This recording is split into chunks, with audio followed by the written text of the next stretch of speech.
Merci d'avoir accepté notre invitation. Merci pour aussi nous avoir invités sur notre plateau. Et moi, je vous connais déjà. Est-ce que vous pouvez vous présenter aux téléspectateurs qui nous suivent à la maison? Merci, je réponds au nom de Barry Kiessé. Je suis serviteur de Dieu, marié aussi. Je suis coordonnateur du ministère Le Fils intime du Père. Et je sers Dieu à l'église Foi et Grâce à ma campagne. Merci, pasteur. Pasteur, comme d'habitude dans notre émission, nous développons un thème aujourd'hui avec vous. Nous allons parler de l'intimité avec Dieu. Pasteur, c'est quoi l'intimité avec Dieu? L'intimité avec Dieu, nous allons essayer de le définir à notre manière. On dit l'intimité avec Dieu, c'est un attachement volontaire qui vient de l'intérieur de l'homme, dont l'homme est appelé à entretenir chaque jour afin de l'amener de plus en plus profond. En fait, c'est un attachement. Commençons d'abord à essayer d'expliciter.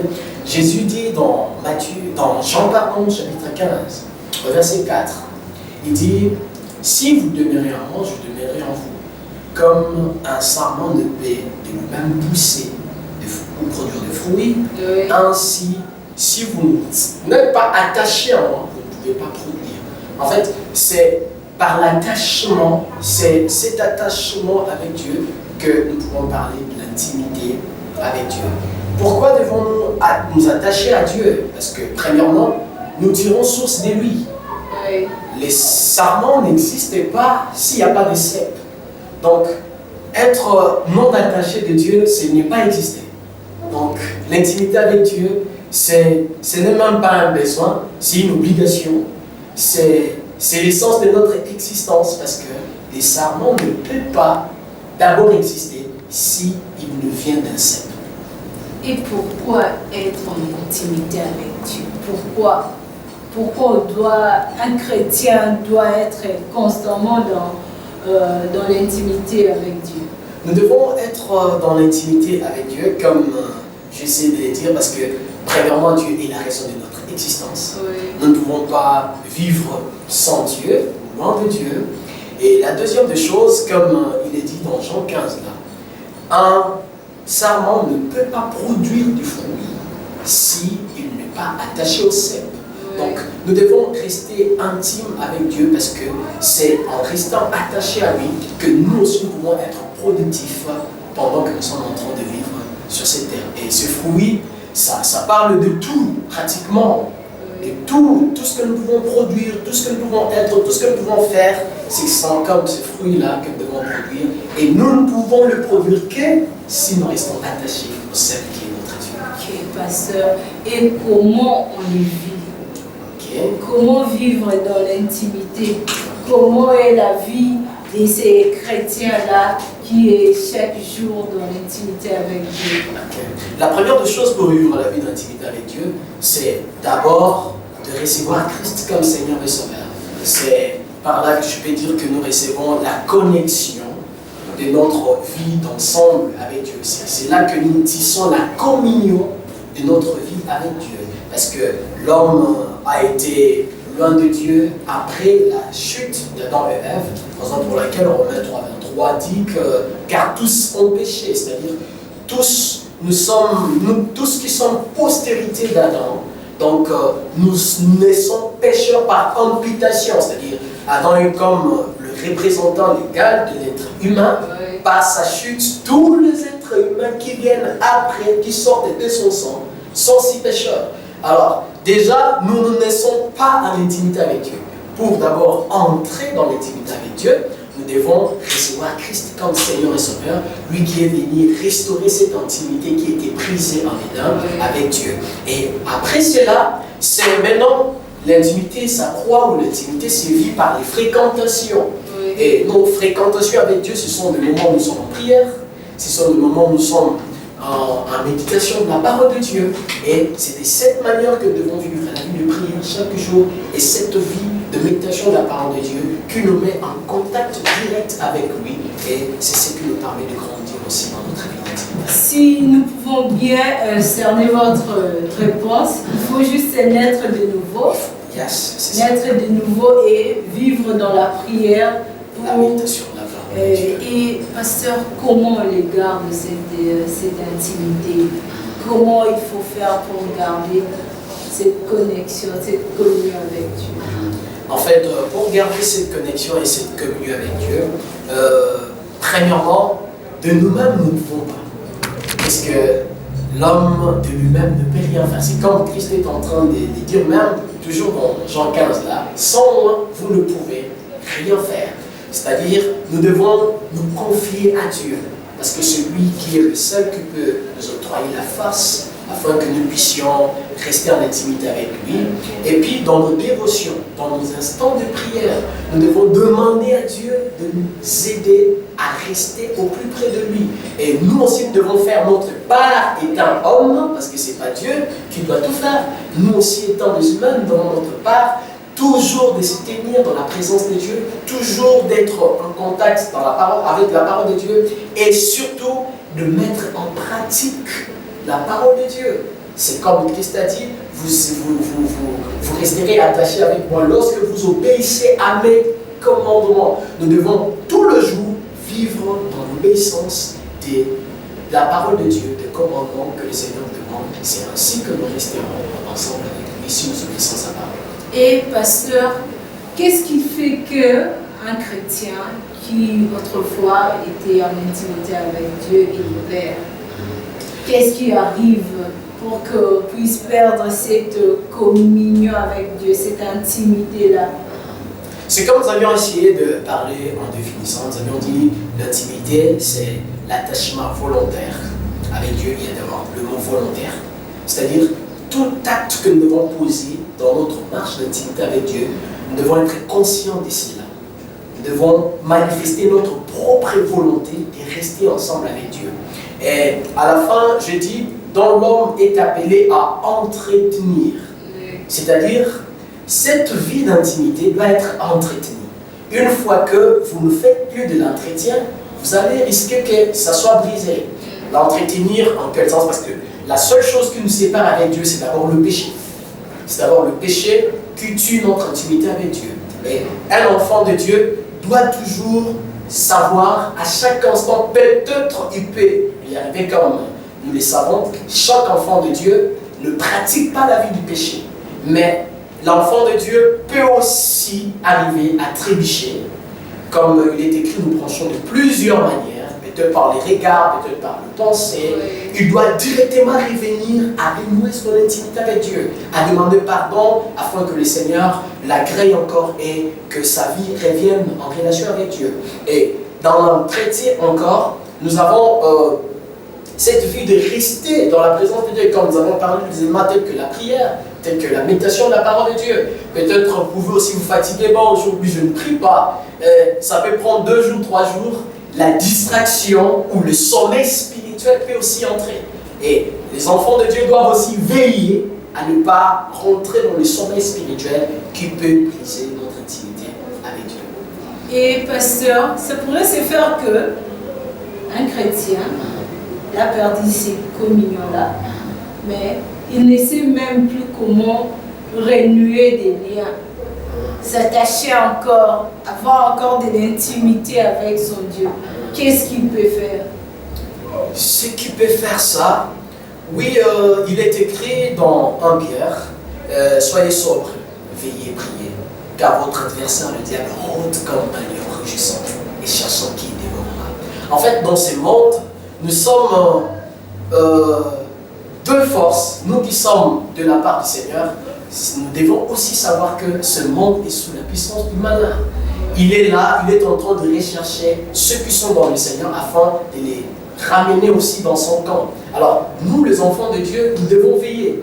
Le diable peut aussi nous combattre, ou aussi par notre propre distraction, parce que étant enfants de Dieu, pour bien maintenir notre vie d'intimité avec Dieu, nous devons aussi nous mettre des garde-fous.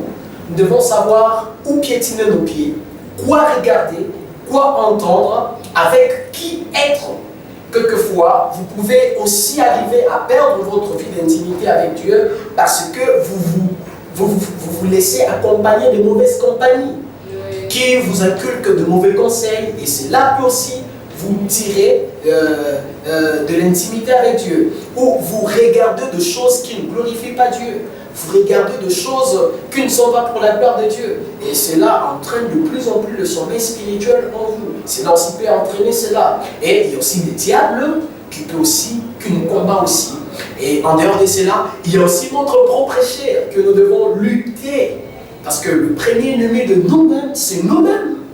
Oui. Lorsque notre chair nous demande de faire des choses qui sont contraires à la volonté de la parole de Dieu, ça aussi, la chair aussi peut nous entraîner à cela. Donc, en bref, nous pouvons dire qu'il y a la chair, il y a le monde et il y a le diable qui peuvent entraîner la chute dans la vie d'intimité d'un enfant de Dieu. Ok. Si nous pouvons un peu résumer de tout ce que vous venez de dire, il faut d'abord être né de nouveau pour avoir l'intimité avec Dieu.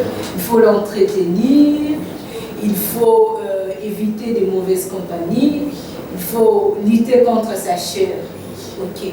Et pasteur, pour ceux qui nous regardent, qui sont à la maison, qu'est-ce que vous pouvez leur communiquer comme un message de la part de l'homme de Dieu? Pour ceux qui sont en train de nous suivre à ces instants, j'aimerais d'abord parler à ceux qui ont peut-être brisé leur intimité avec Dieu. Dieu est notre Père. Dieu ne fait exception de personne, Dieu ne rejette personne. Revenez si vite. Revenez si vite, ne perdez pas le temps, parce que le temps que vous êtes en train de faire passer, notre ennemi, le diable, peut aussi détruire beaucoup de choses dans votre vie. Et vous pouvez aussi faire retarder l'accomplissement de la promesse de Dieu dans votre vie. Alors revenez vite. Si vous sentez que c'est plus fort que vous, allez, voyez un serviteur de Dieu, ou là où vous êtes, mettez-vous, priez, demandez au Père de vous pardonner et demandez au Père de vous restaurer dans votre vie d'intimité. Et pour ceux qui sont en bonne relation avec Dieu, ne nous limitons pas là. Allons encore, creusons encore, cherchons encore Dieu en profondeur afin que nous puissions monter dans notre vie d'intimité avec Dieu. Amen, amen. Et pasteur, vous n'avez pas seulement ces casquettes-là de pasteur, vous êtes aussi chanteur. Oui, oui. Et vous avez un groupe. Oui, oui. Et vous chantez encore avec votre femme. Je signale bien que le pasteur est marié. Vous chantez aussi avec votre femme. Oui. Et c'est quoi le nom de votre groupe? Notre ministère, en fait, oui. C'est le nom des Fils intimes du Père. Fils intimes du Père. Oui. Et pourquoi ce nom Fils intimes du Père? Je crois déjà, l'introduction était bonne. Ça nous a permis de faire comprendre la vie d'intimité avec Dieu. Oui. Le Seigneur avait mis à cœur de porter cette mission, parce que ce n'est pas simplement un nom, mais c'est toute une mission, afin d'aider le peuple de Dieu qui ne sont pas en relation intime avec lui à venir, à ceux qui sont en relation intime avec lui à approfondir leur vie d'intimité avec lui. Raison pour laquelle nous sommes le Fils intime du Père et nous sommes appelés à faire ça. Et les Fils intimes du Père, ils ont un bébé ou bien un colo, il a quel âge? Le Fils intime du Père, déjà nous sommes au-delà de 4 ans, au-delà de 4 années, depuis que nous existons déjà. Seulement que chaque mission demande une certaine préparation. On ne peut pas directement s'élancer sans pour autant bien se préparer. Raison pour laquelle on est encore dans les secrets. Se préparer, il faut apprendre à étudier, il y a apprendre beaucoup de choses. Donc il y a de ceux dans le groupe qui apprennent l'art musical, parce que nous devons avoir un groupe de musique très fort. Il y a d'autres qui apprennent la théologie. C'est-à-dire nous sommes encore dans une phase où nous sommes toujours dans la préparation. Le ministère existait déjà, mais nous nous préparons encore davantage parce que nous savons que la mission que nous avons, c'est une très très grande mission. Nous ne pouvons pas directement y entrer sans bien se préparer. Ok, pasteur. Et vous, le Fils intime du Père, est bien ici déjà ou bien qu'est-ce que vous avez déjà produit? Vous avez vos chansons qui sont déjà dans les marchés ou bien comment? En termes d'organisation.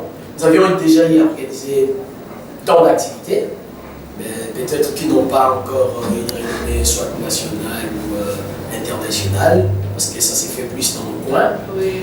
Mais nous sommes déjà en préparation d'enregistrement de nos différents cantiques, que si Dieu nous fait grâce, peut-être d'ici la fin de l'année, il y aurait déjà quelques titres qui seront découverts.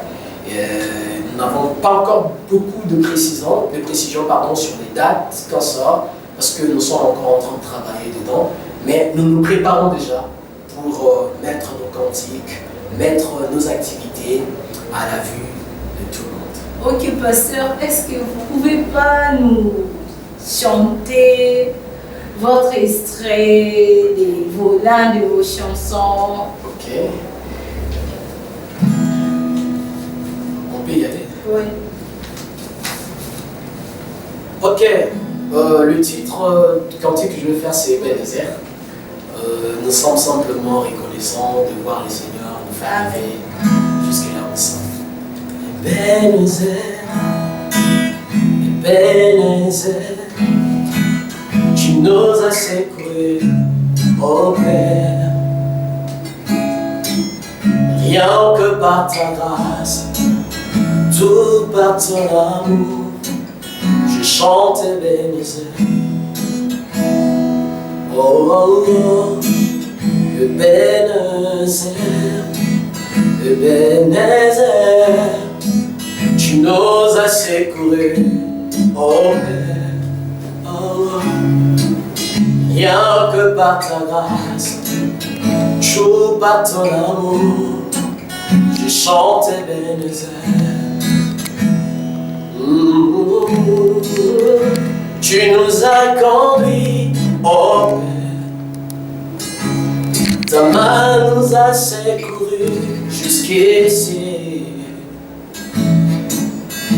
L'on ne secours autour du parcours, personne d'autre que toi, Seigneur. Voilà pourquoi nous ne pourrons tout dire. Nous ne saurons décrire ce précieuse merveille du Seigneur. Reçois ce chant de gratitude. Oh, oh, oh, oh, Ebenezer, Ebenezer, tu nous as secourus, oh Père, oh Père. Rien que par ta grâce, tout par ton amour, je chante Ebenezer. Oh, oh Seigneur, rien que par ta grâce, tout par ton amour, je chante Ebenezer. Oh. Nous disons merci au pasteur. Merci, Et pasteur, continue encore le groupe, le ministère Fils Intime. Quelles sont les difficultés que vous rencontrez?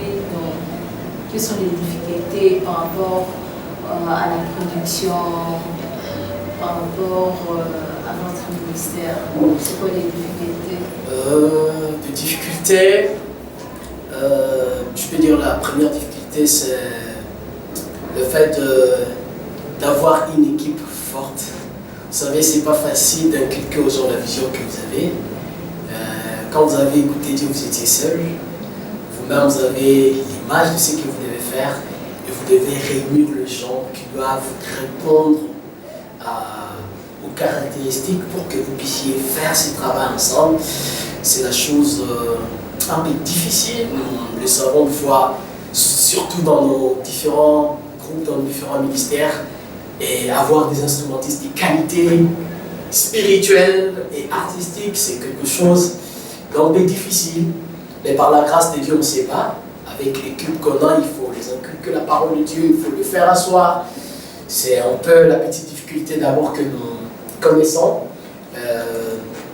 En dehors de cela, je crois que je ne peux pas me plaindre en ce qui concerne les finances qu'on sort, le Dieu qui nous appelle, comme on l'a dit, quand il donne la vision, il donne aussi la provision.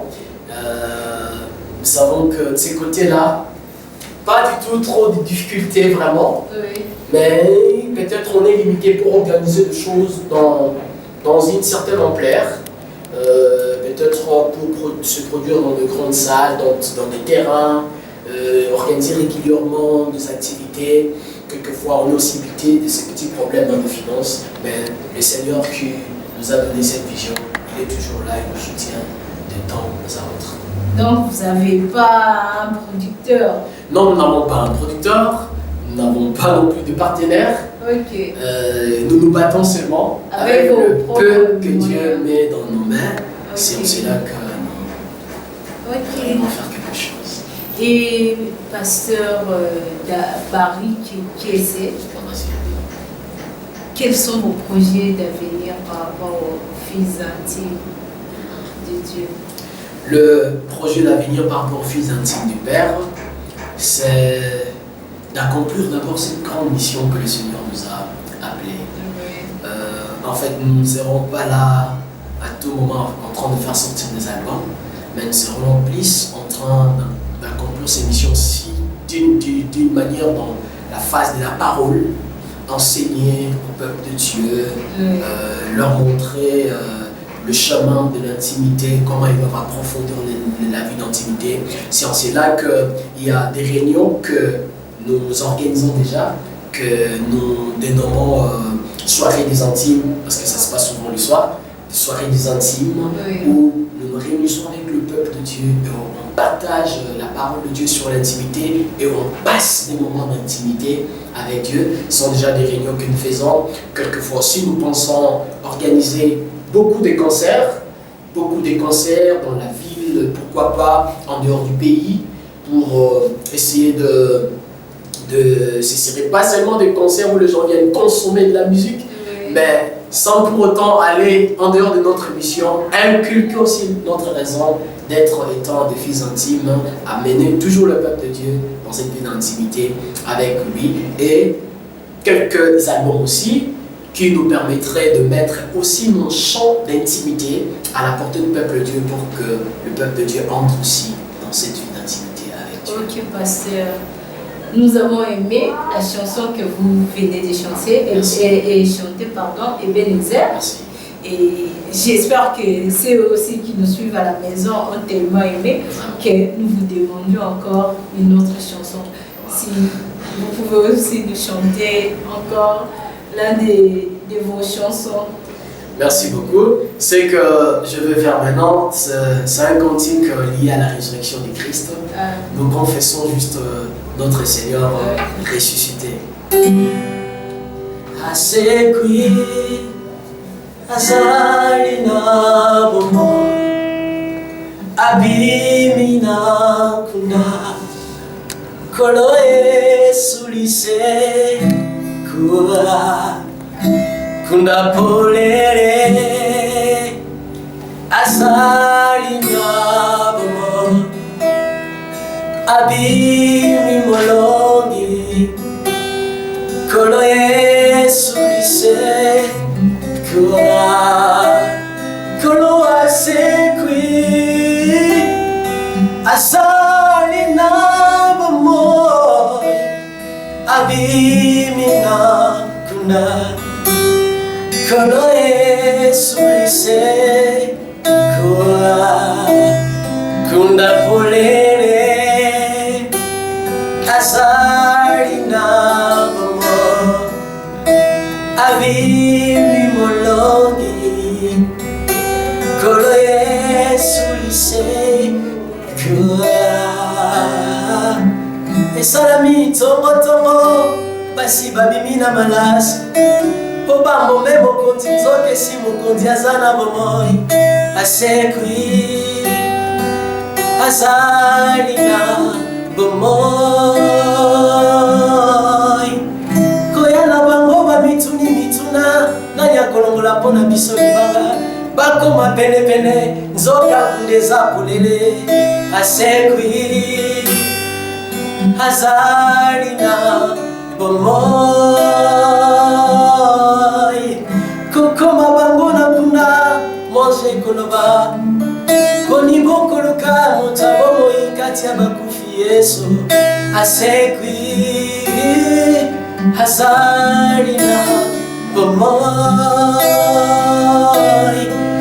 asekwi hazarina bomoi abimina kunda kolo Yesu lise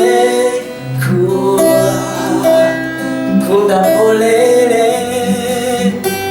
Yesu azarina bomoi abimi molongi kolo Yesu lise